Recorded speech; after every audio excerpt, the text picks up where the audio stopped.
The sudden demise of Joel Munuve, MCA, raises more questions than answers.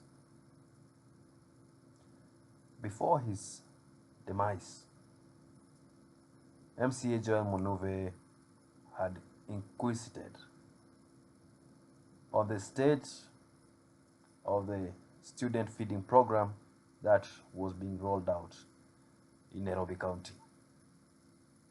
The other day I said that we needed to impeach the governor because of incompetence. Number one, we want a forensic audit to be done. What has he done with the money that he claims he collects every day? How many companies have been paid? Why were they paid? Which services were rendered? We'll see. Because as it is, how can one person buy more than 17 top-of-range vehicles? How? Where did you get that money from? We need to know all these things.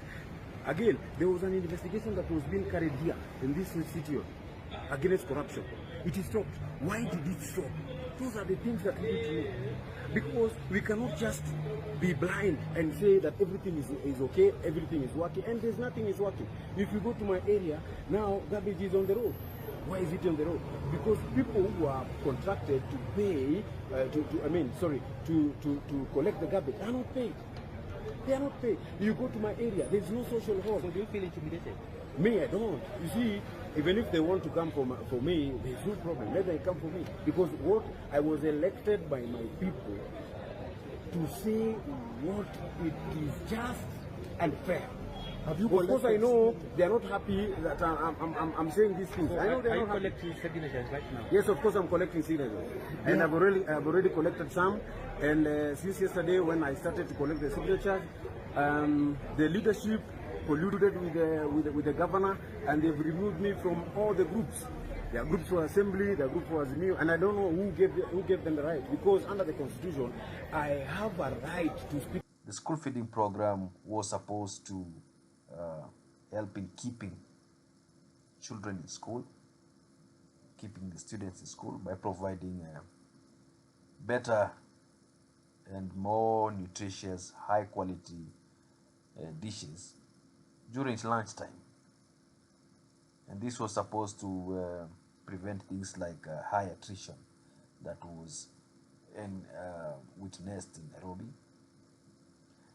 Also mitigate the dropout rates among students, which led to a poor academic performance. So the questions here start developing, and this is not the first time that we are hearing about this program. How much was spent on the program annually? How much did the county disburse to this program annually? And this program has continually operated under a shroud of dark secrecy. Remember, this is not the first time that these questions are being raised. A while ago, Senator Sifuna actually made the trip to the offices of this Dishi program.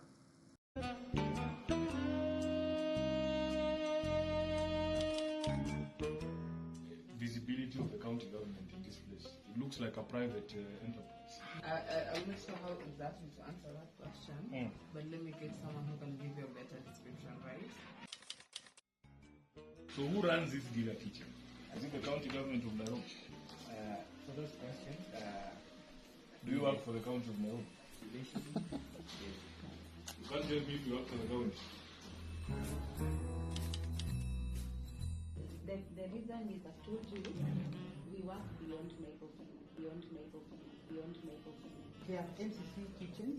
Those Yeah, are they are kitchens others. purely owned and constructed by the NCC. Nairobi. I don't know whether this is part of it, but no. Okay, this I don't. This The money, The money is from the money is from the tax. Yes. if they register, then they. Anyway, I don't know. So food for education is a what? It's registered as a what?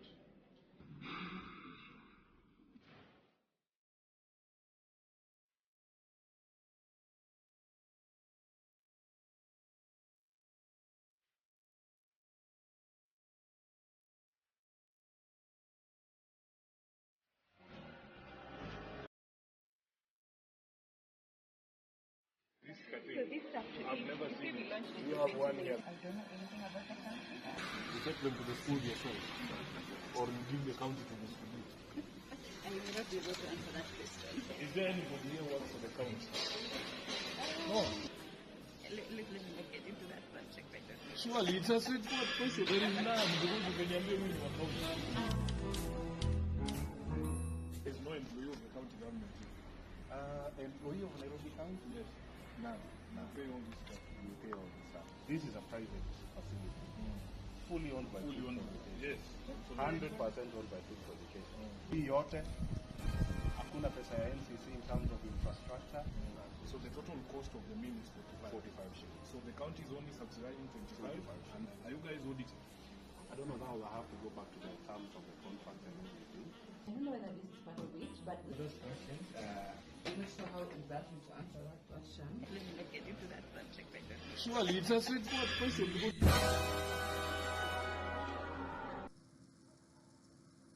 To what end did the investigation by Sifuna go to? Were there the arrests that were made?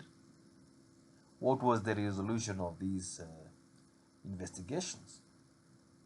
So, even as we speak today, it's still a pertinent problem. And that is why one Kariobangi North MCA, Joel Munuve, sought out to answer. And he wanted to know some of the problems that everybody is asking themselves, but there are no answers, there are no clear answers. No one is giving the right answers here. However, money keeps getting donated, money keeps getting spent. What are the results? Are the kids being fed? These are the questions that we need to ask ourselves today.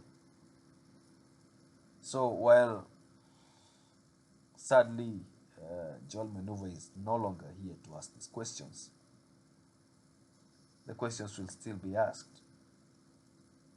And some of the questions that are in tandem with what Munuve was asking here were, how much money, what was the exact amount of money contributed by parents towards this program? Because this program was not operating in isolation. Maybe the parents can tell us, can drop comments down in the video and tell us how much they were contributing per parent. We can try and do some mathematics and see how much exactly or approximately how much money was getting contributed towards this program, because I know it was not free.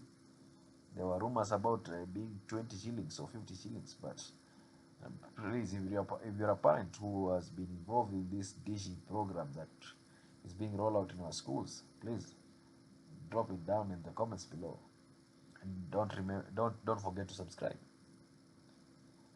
Another question is, since this program was not operating in isolation, there were local donors who were heavily involved in making contributions towards this very, very, very well-meaning program. So how much was the money that was being contributed by the local donors? When Nairobi citizens deserve to know how much money was being collected by this, was being contributed by these donors. Additionally, remember, as we say, this is a very huge program. So not only are parents involved, not only are local donors involved, but there are also international donors. So how much money, what level of donations, to what degree did these donors contribute in making this program what it is today? How much money was collected from these donors? These donors deserves accountability. In fact, all these donors that have been contributing this money, all these parents, all these donors, local donors and international donors alike, they are all within their right to know how much was contributed, how much has been disbursed, the manner in which these donations work. Okay. So another question that was being raised, kept coming a lot, was the number of bank accounts operating on behalf of the program. So it's one program, but how many bank accounts are operating under this program? The citizens of Nairobi deserve to know. And also, on top of that, who are his signatories? Who are the signatories to these bank accounts? And why? Now, this is an issue of transparency. Nothing is known here. It's a program that's being rolled around the city. There were MOUs between county executive and the Food for Education company. But who bears the chief responsibility for this chaos that we are in? Where is the management of the program? And why, most importantly, why was this program managed or registered under a limited company? And what were the intentions of this program being registered under a limited company?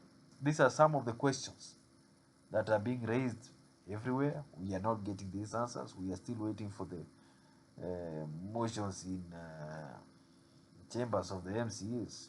Tell us what they saw. We are still going to be asking these questions. They deserve answers. The people of Nairobi deserve answers. And this is not the manner in which such programs should be carried out. Everyone knows this.